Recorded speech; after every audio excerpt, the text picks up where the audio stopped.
Chris Madden took care of Hubbard. He took the lead away from him. Ratliff goes to third. Bruning fourth, under attack from Francis and Chubbzilla. Lap number 1 will go to Smokey. Oh, 3 cars under a blanket and contact. Bruning, Chubb, Frank, and Francis all mixing it up. Francis will get around Bruning for fourth. Bruning trying to answer back, it won't pay off. Chris Madden all by himself now working out a 4 for lap 2.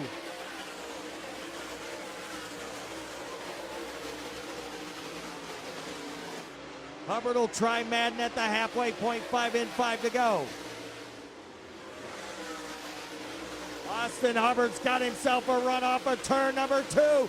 He's gonna pull the trigger down the backstretch. They are door to door. Hubbard with a slide job in 4. He's your new leader, and Madden now second. Billy Moyer Jr. off the pace in 21 Jr. Hubbard stretches his legs and tries to run away from Madden. Moyer Jr. in the pits. Ratliff still third, Francis still fourth. Down the backstretch into turn number 3. Your winner of heat number 5, the birthday boy, Austin Hubbard. The old man turned 19 years old today, and he comes out with a top 5 finish. Austin Hubbard.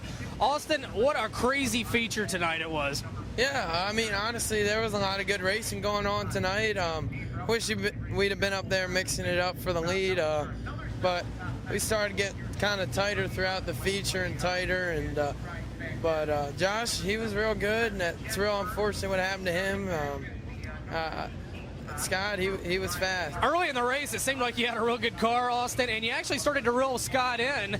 And question with the history of what's happened so far in Speed Weeks, does it affect the way that maybe you run up on Scott to race him, thinking in the back of your mind, maybe I'm going to take it a little easy here, or is it business as usual for Austin Hubbard?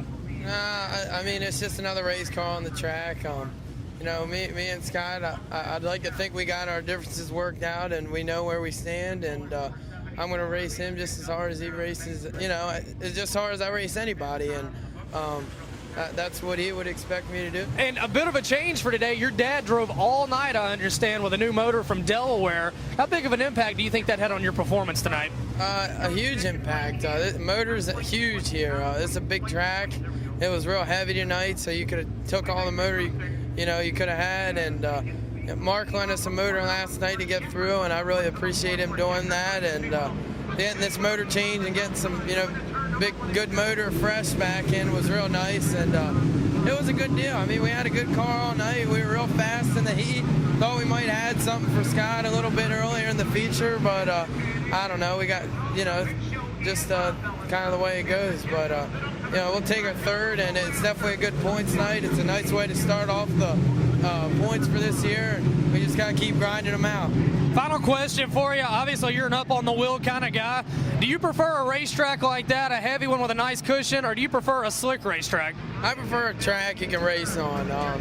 Obviously, I prefer a little heavier tracks, but I like slick tracks too if we can race on them. Anytime you can pass, I like the track.